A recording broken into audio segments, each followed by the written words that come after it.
हमारे चैनल को अवश्य सब्सक्राइब करें और नए अपडेट्स सबसे पहले पाने के लिए इस बेल बटन को दबाना न भूलें।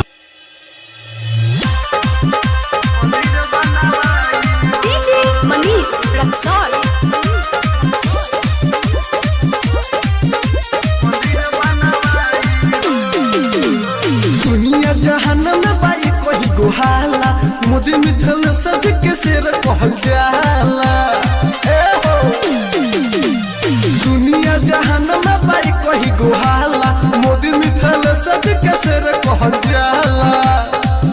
हमरा देशवा के नेता महान जैसे धरती पर उतरे भगवान की केतना बताई हो।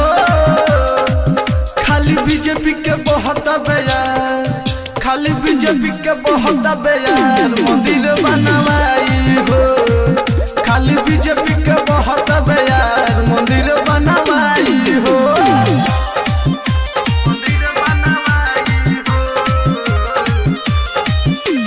डीजे मनीष रक्सौल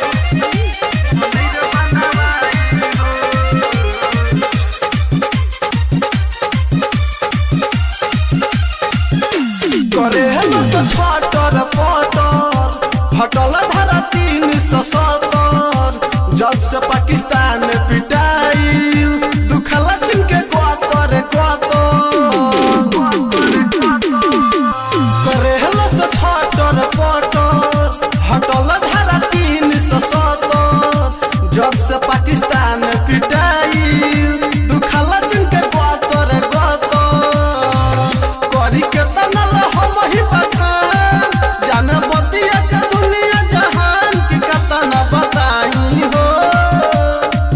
खाली बीजेपी के बहुत बयान खाली बीजेपी के बहुत बयान मंदिर बनवाई हो। खाली बीजेपी के बहुत बयान मंदिर बनवाई हो।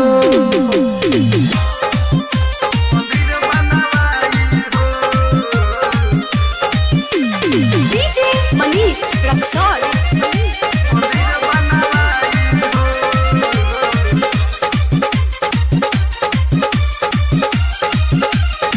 तिवारी सिंह के सेना समय पर पीछे हटेना साथ में साहज बाड़ा मनोबल पाबो घटेना।